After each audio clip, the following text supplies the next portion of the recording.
Moving Iron Podcast is proud to be part of the Global Ag Network. The network is live, so check out globalagnetwork.com for more details and updates. Now on to the show. Moving iron in the 21st century. Hard-working people working hard for you and me. Moving iron time and time again. Through the years you'll find us here. Moving iron. Hello and welcome to Moving Iron Podcast Tax Moves with Glen Birnbaum. Glen, how you doing today? Good, Casey. It's wet out your way. It's wet. I think it's been 4 weeks since we last talked. First week I was on vacation. Yeah. Second week I was helping my family plant some corn in central Illinois. Last couple of weeks just been, it's been wet. So yeah, and really not a ton of new tax stuff coming out, but we'll talk about a few things. The IRS did have a webinar yesterday, a 2-hour webinar on the Section 1998, the 20% deduction. So talk a little bit about that, but been a little quiet in the tax world. So yeah, well, let's jump into that. So before we got started, you were talking about the OMB released pretty much they approved what was going to happen, and things were moving down the path, but yet they have yet to release any new regulations or laws or anything into that new 199A grain glitch fix. Yeah, so this is the grain glitch fix, and this is just a proposed rule. They haven't even issued proposed rules on this. A lot of this would apply directly to the co-op. Specifically, how does the calculation work for them? But it would also apply, to the farmers who are selling to the co-op. And it had been 2 weeks ago, May 17th. This basically it's OMB, it's the Office of Information and Regulatory Affairs, I think technically. They basically are in charge of reviewing what the Department of Treasury wrote. And so 2 weeks ago, they said, okay, we're good with it, or that it's passed their OMB's review. So we were expecting for sure the rules to come out last week. Didn't come out last week, haven't come out this week either. So maybe we'll get them this afternoon. But it just adds some uncertainty on why, what's the hang up. It appears there weren't any significant changes.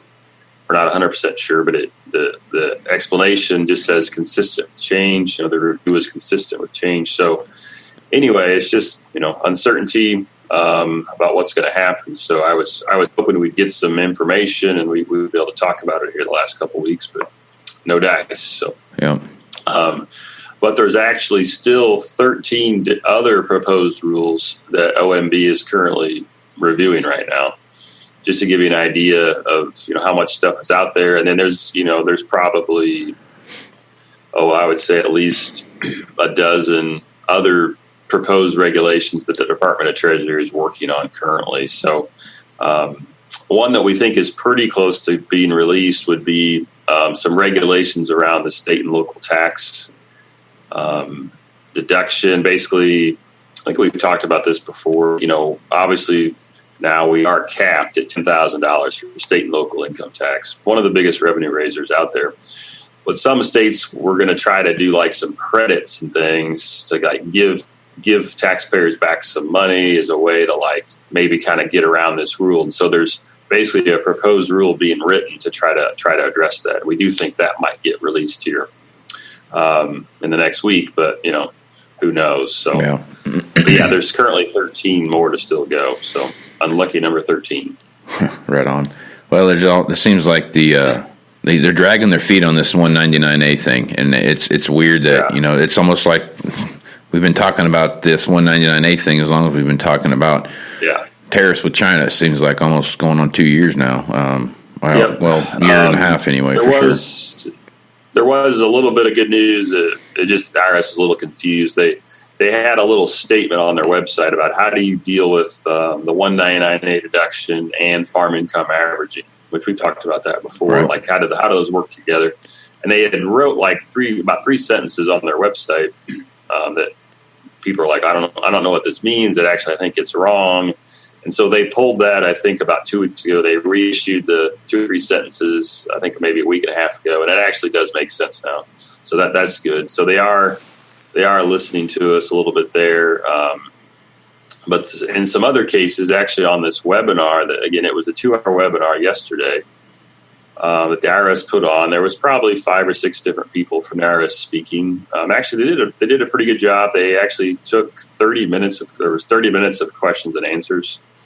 The questions were generally fairly generic. I think they kind of filtered them down a little bit, which is, it's hard to address more complex questions. But this one issue that it's kind of complicated, it relates to if you're an S corporation owner and you're employed by that S corporation, and the S corporation is providing your health insurance. So that's, fairly common, right? If you're the owner. And basically the IRS is saying in so many words that this is a little weird case. We'll see how this strikes you. Because the IRS is saying you get to double deduct your health insurance. Okay. You deduct your health insurance twice. Okay. It's awesome. Great. Now you're thinking probably, well, that's actually a good thing. Why are you talking about this? Because deducting something twice is a good thing. But this is just in the context of the 199A deduction. So in determining your income that's eligible for that 20% deduction, right? How you compute, it's called QBI, qualified business income. Mm-hmm. So you actually want your QBI to be high, right? You want it to be up. So in their explanation, they have about 30 questions and answers on their website that's been up for about a month. And people have said, well, this one question doesn't make sense because it basically says that it could result in deducting the health insurance twice. It's kind of complicated. I don't want to get into too much, but just suffice it to say that for a month, people have been saying, well, why would you double deduct something to artificially reduce my income that's eligible for deduction? And they say, well, that's just kind of our interpretation of it. And they repeated that question and answer on the webinar yesterday, to the public, and they said it could result in it being deducted twice. So I don't know what the deal is, but that's their position. Apparently, they're sticking to it. It's just another way for the man to keep us down, Glenn. That's all it is. Something like that, yeah. It's because on a couple other things they actually changed the wording a little bit, but this one they're sticking to it. So you just want to know like what their logic is. Another thing, this is why there's just so many more rules coming out there. There was a American Bar Association very big tax conference in early May. And almost always, I've never been to one, but almost always they have IRS representatives there, speaking, which is good. And so they talked about this one rule that, again, it gets complicated, but you might remember this, that if you're over a pretty high income threshold, $315,000, you don't automatically get 20% of your income. You've got to either have paying wages, your business has to employ people, right, or it's got to have property, the 2.5% of property. So, okay, that's good. But what happens if you sell out of your property? If you sell the property and it's not on hand of the last day of the year, you don't get anything. Okay. So you're out of luck. But what if I own a partnership interest or some business interest and there's some sort of change in ownership, right? Or, how does it work? What if I buy into the partnership on December 10th and I own it on the last day of the year? How does this work? Well, the final regulations, this isn't the proposed regulations, the final regulations, I think in almost everyone's mind, clearly says how you allocate that qualified property up to, to your ownership group, right? You have $1 million of property in this partnership. How do you divvy it up across the ownership group? Well, it clearly said you just look at who owns it on the last day of the year. It says the last day of the tax year and the percentage ownership. So, if I happen to buy in the last week of the year, and I bought in 10% of the partnership, presumably I get 10% of that cost. What? So if you own a company for 2 weeks, you got to pay a whole year's worth of taxes. Yeah. That's ridiculous. This is a good thing, right? Because I'm going to actually get credit for having owned it in effect for the whole year, because I get that 10% of that property, and I need that property to maybe support a deduction. Okay. So it's kind of weird. You get 10% of the profit? Conference, do you get 10% of the profit for the year? No, you would not get 10% of the property. You would just get like your pro rata number of days. So you'll get an excess property that you might be able to use against something else. So, but it clearly says it's your ownership percentage on the last day of the year. That's how you allocate it. Okay? And so at this webinar, it came up that, well, we're looking at, that's not really what we meant. We didn't mean the last day of the year. We meant you have to own the partnership interest on the last day of the year, So, which I think most people understood. If you sell out, if I sell out on December 10th, I don't get anything. That's what I think most of the tax community thought. So they said, no, we didn't mean the last, just meant you had to own it. And so their position is it's actually based on your percentage. In that case, if it's December 10th, it'd be about 21 days out of 365 that you would get credit for that property. And then they even said, well, no one gets it. If somebody sells out, no one gets it, right? So it's going to make it more complicated to compute it, because we have to compute the property amount, allocate it out, but there's going to be parts of it that no one would get. If I owned the partnership interest for 300 days out of 365. So anyway, but it's, in my mind, it's really clear in the regulation that's not what it says, but they're kind of changing it after the fact, which I guess I'm not totally opposed to, because if they think it's, if they have a better solution, fine. But in my mind, they're kind of, trying to make it up as they go, because it clearly says based on the last day of the year. So let me get this straight. So me and you own a company together, right? And you own the company, and I want to get a partner, right? So you come out to you come out to me and you say, Casey, hey, come in here, you can buy in 10%, and it's December 10th. Yep. That's my advantage. I get a little bit of advantage there because I can basically write off a year's worth of property taxes and blah, blah, blah, blah, blah, and all the different stuff that you can write off because of that, right? But what you're telling me is if me and you are partners, and then all of a sudden I get mad at Glenn, and I was like, I can't do this anymore, Glenn, I'm out. I'm gonna sell you my 10% on the 10th of December, then there's like a phantom 10% nobody can claim? Right. Yeah. So you got to be real careful. I mean, about, make sure you consult with somebody before you're bringing in somebody, before you're selling out, because the old rules of, well, it's better to sell out January 1st versus December 31st. I mean, all these things have kind of changed just a little bit. And again, you only need this property to support your deduction if you have over $315,000 of taxable income here. So, we're not talking about, the average taxpayer, but, in a big situation where you have a gain, it's just, but yeah, now we're like saying you could actually lose it. So yeah, if you sell out right toward the end of the year, then no one's going to get it. And then the other person that comes in is only going to get a little sliver of it. So it's, again, this isn't what we believe the rule says, but they're basically telling us that's what they're going to change the rule to.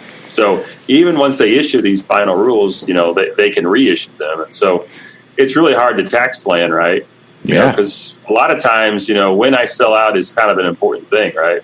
Absolutely. Should I sell out in December or January? And maybe we're not sure now how to do it. So it just adds uncertainty. It sounds like to me the best thing to do, granted, I'm not a tax guy by any means, and I just found this out about 30 seconds ago, but based on what you're telling me, why would you not sell out before January 1st? Mm-hmm. I don't know why, because you don't get any benefit if you sell out, right? For the year, the whole year, right? You're 360, 55 days into the year, and you don't get anything out of it. January 1st. So here's I like that you said that, because of course it's never simple. There's actually two ways to support the deduction. Okay. One way is property, 2.5% of property. The other way, if you remember, is 50% of wages. Right. So if 50% of wages is a bigger number, which probably in a lot of businesses it is, maybe not farming, but so if you sell out on January 1st, you only have 1 day of wages, or possibly zero wages that you paid in that year, and you wouldn't support any deduction. Does that make sense? Yeah, I get you. Okay. See, so it's just so if you need wages, you want to sell out in December because you got plenty of wages, 12 months of wages, versus if you only have a day's wages or a month's wages, that's all you get. So it's bizarre. So, but you're right. In the property situation, you would want to sell out January 1st. So. Or you just hang on until December 31st at like midnight and then sell. Yeah, that's a question. There's people like, well, what do we mean by the end of the tax year? Do you mean like actually, Yeah. So anyway, it's always so cut and dry to go. Everything's so simple. Yeah. They make so it there's easy. Uncertainty with the tax law.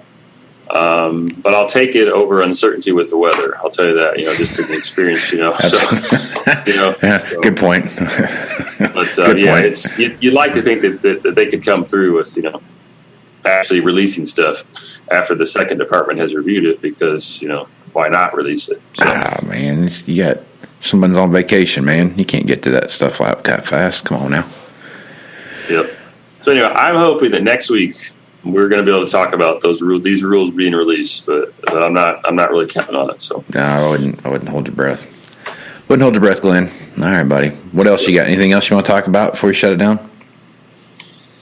No, not really. I mean, we're talking to some farm clients about just what to do. We're talking a little bit of numbers, but really mostly just trying to talk to them and hear them out and be kind of a sounding board for some thoughts, because it's really tough out there if you haven't even started. Oh man, which several people in our area haven't. You're only half done, or with corn and no beans, and it's rough out there. So yeah, it's a rough spring, and it's going to be a rough summer, I think, too. So all right, Glenn. Well, thanks for being on. Lots of stuff to talk about. Folks want to reach out to you and pick your brain about when is the best time for me to jump in or jump out of a business. How would they do that? Yeah, it's best to call our office number here at Heinold Banwards. It's 309-694-4251. Or you can always follow me on Twitter. My handle's at Glen Birnbaum. So check out Glenn's Twitter handle. He did a little bit of figuring on Bernie Sanders' tax return the other day. Yeah, so check that out. 2009 handwritten return by Bernie. Wall Street Journal. Richard Rubin, who I've worked a little bit with, or just kind of corresponded with. And why did I start corresponding with him? Because he reached out to me originally on the grain glitch fix, because I had done a tweet about it. But yeah, this is just it was called The Perils of Doing Your Own Taxes by Hand, because Bernie in 2009 did not compute alternative minimum tax, which is a whole totally separate calculation. So a little story about that. Yeah. But yeah, software is your friend usually. So yep, usually is. Yep. One thing I want to throw out there for anyone that'd be interested in next Wednesday. So that'll be what is that? 5th, Wednesday the 5th, June 5th, I think. We'll have a live webinar with George Burkaw, and he's going to do some question and answer when it comes to crop insurance and how that works, and what are some available options that are out there. So check my Twitter out there, at Moving Iron LLC, and you'll see some more updates about that as they come up. But in the meantime, Glenn, take care of yourself, and we'll talk to you again next week, bud. Okay, Casey, thanks. Thanks for listening to this edition of the Moving Iron Podcast, now part of the Global Ag Network. If you'd like to continue any of these conversations, you can hit me up on Facebook, Twitter, or Instagram at Moving Iron LLC. You can also send me an email at movingironpodcast@movingironpodcast.com. You can also visit the Moving Iron Podcast YouTube channel and watch Market Roundup with Chip Nellinger, Sean Hackett, and Angie Setzer. Also, Tax News with Glen Birnbaum. Please visit movingironllc.com. Here you can find information, details, and updates for the 2019 Moving Iron Summit in Nashville, Tennessee. If you'd like to support the podcast, you can leave a review and subscribe at iTunes, Google Play, Stitcher Radio, TuneIn Radio, SoundCloud, and globalagnetwork.com. So until next time, let's go move some iron. This is Casey Seymour. Out. Moving iron in the 21st century.